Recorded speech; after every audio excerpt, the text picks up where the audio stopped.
ሰላም ውድና የተከበራችሁ ውድ የሀገሬ ልጆች ሰላማችሁ በያለበት ብዝት ይበል። ሰላም ፍቅርን አንድነትን ለሁላችን ያብዛልን። ዛሬ ይዤላችሁ የመጣሁት እንደተለመደው ወደ ፍትፈታችን ነው፣ ወደ አስተያየታችን ነው። ያፌት ነገሮችን በቀሎችን እያከረራችሁ ይመጣል። ያፌት በዙሪያው ከበውታል፣ ነገር ግን አልሸነፍም ባይ ነው። ሉሊት በያፌት ጥቃት ደረሰባት። ሉሊት ማስጠንቀቂያ ተሰጥቷት ነበረ።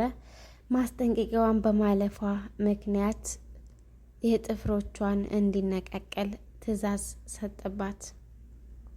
ሉሊት በድንገት ናታን በር ላይ ናታን ቤት በር ላይ ተጣለች። ቤዛና ጽዮንን በድንጋጤ በመጮህ በድንገት ናታን ይደርስና ወደ ሕክምና ይወስዷታል። ሉሊት ግን ነገሮችን ደብቃለች፣ መናገር አልፈለገችም። ናታን እየሄደበት ያለበት መንገድ ያዋጣዋል ወይስ አያዋጣውም? ነገሮችን ስናስብ ሊቀናንም ላይቀናንም ይችላል። ስለዚህ የናታን ሁኔታ በምን ላይ ሊሆን ይችላል? ምን አይነት ተግባር ሊተገብር ይችላል?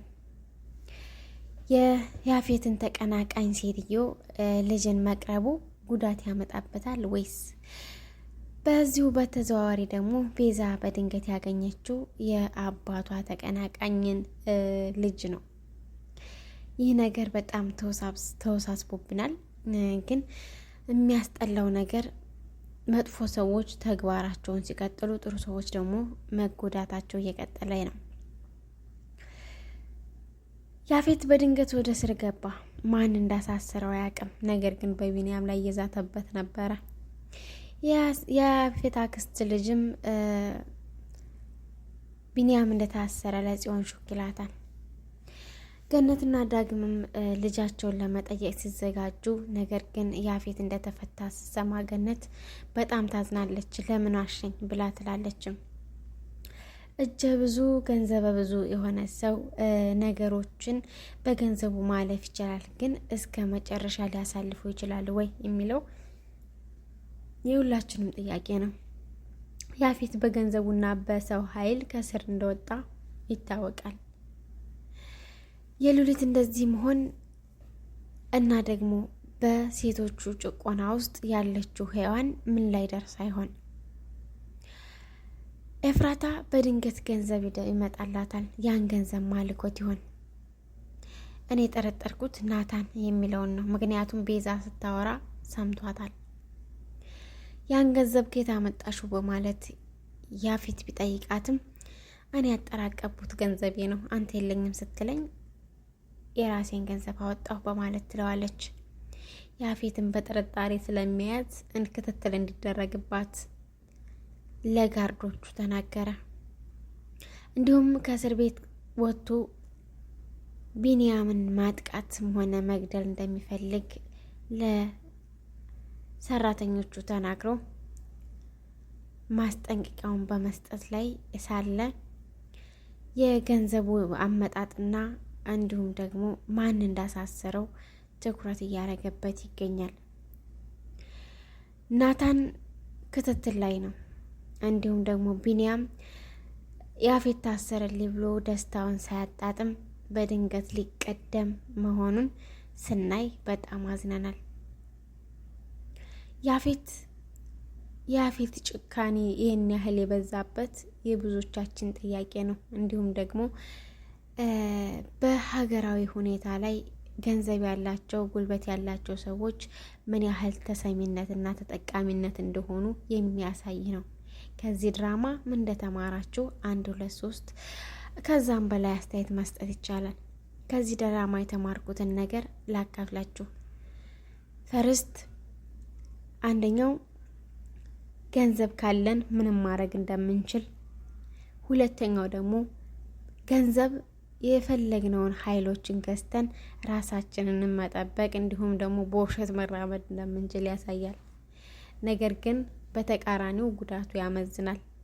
ገንዘብ ጠፊ ስለሆነ ገንዘብ ሳይኖረን ሲቀር ካጠገባችን ያሉ ሰዎች የጀርባ ሾህ እንደሚሆኑብንም መዘንጋት የለብንም። እንዲሁም ደግሞ እናት ልጇን ዛሬ ከነገ አገኛታለሁ እያለች ልታጣት መሆኑን ስናይ በጣም ያሳዝናል። እና ውድ ተመልካቾቻችን ቤታችንን ላይክ፣ ሰብስክራይብ በማድረግ ቤተሰቡ ነው። ዛሬ ደግሞ በጣም በሚያስጠላ ሁኔታ ነው ያፌት ቢንያም እንዲታገትና ወደ እሱ እንዲያመጡለት ያዛል። ቢንያም ደስታውን እያጣጠመ በጉዞ ላይ ሳለ በድንገት በኋላ በድርጊቶች ይመታል። አንዱ መቼም ማን ሊሆን ይችላል ብለን ስናስብ የያፌት አክስት ልጅ ይሆናል ብዬ አስባለሁ። በድንገት ያንን የመታው ልጅ ቢዘርረውም ነገር ግን ከኋላው በብረት ይመቱትና ቢንያም ራሱን ይስትና ይወድቃል። በዛን ሰዓት ተሸክመውት ወደ ያፌት ይወስዱታል። እዚህ ጋር ቢንያም ከሞተ ሁላችንም አናይም የሚል ኮሜንታተሮች አሉ።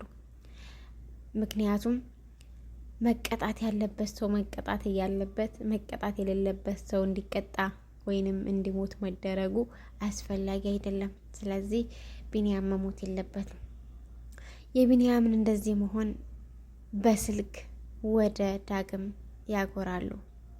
ያማን ነው የዳግም ጓደኛ ሊያጠቃው ወይንም እነሱን ሊረብሽ ስለሚፈልግ እንዲሁም ደግሞ ያፌትን መቀናቀን ስለሚፈልግ የያፌትን ተግባሮችን በትንሹ እያካሄደ ስለሆነ ለጓደኛው ዳግም ይደውልና አጎትህ ተገደለ አለው። ዳግምም ራሱን እየወቀሰ እየየ ብሎ ያለቅሳል። በሚያለቅስበት ሰዓት ቶሎ ብሎ ወደ ጽዮን ያጎራል።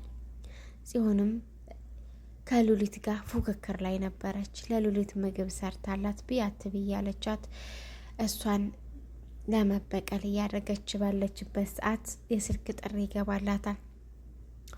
ሉሊትም ምግቤን ለመብላት ብላ ብትልም ምግቡን መብላት አልቻለችም። አጉል ምላስ ከባድ ነገሮችን ታመጣብናለች እና ምላሳችንን ከመጥፎ ነገር እንቆጥበው።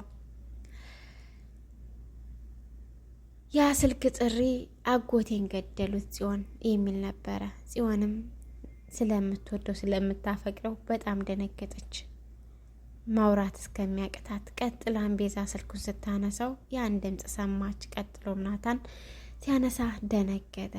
በቅጽበት በራቸው ተንኳኳ። ማን ሊያንኳኳው ይችላል? የቢንያሚን አስከሬን በራቸው ላይ ጥለውት ይሆን ወይስ ተጨማሪ መረጃዎች መጥቶላቸው ይሆን? ከያፌት ወይስ ያፌት? ከያፌት ወይስ ናታን ያገታት ልጅ እናት መልእክት ይሆን? እና በጣም አጓጊና አስተማሪ ድራማ ነው። ከዚህ ድራማ የተማራችሁን አንዳንድ ፖይንት ብታጋሩን ደስ ይለናል። እኛም ደግሞ በራሳችን ስራ እስከምንመጣ ድረስ እስከዛው አብራችሁን ቆዩ። አስተያየታችንን እንደምትወዱት ተስፋለን።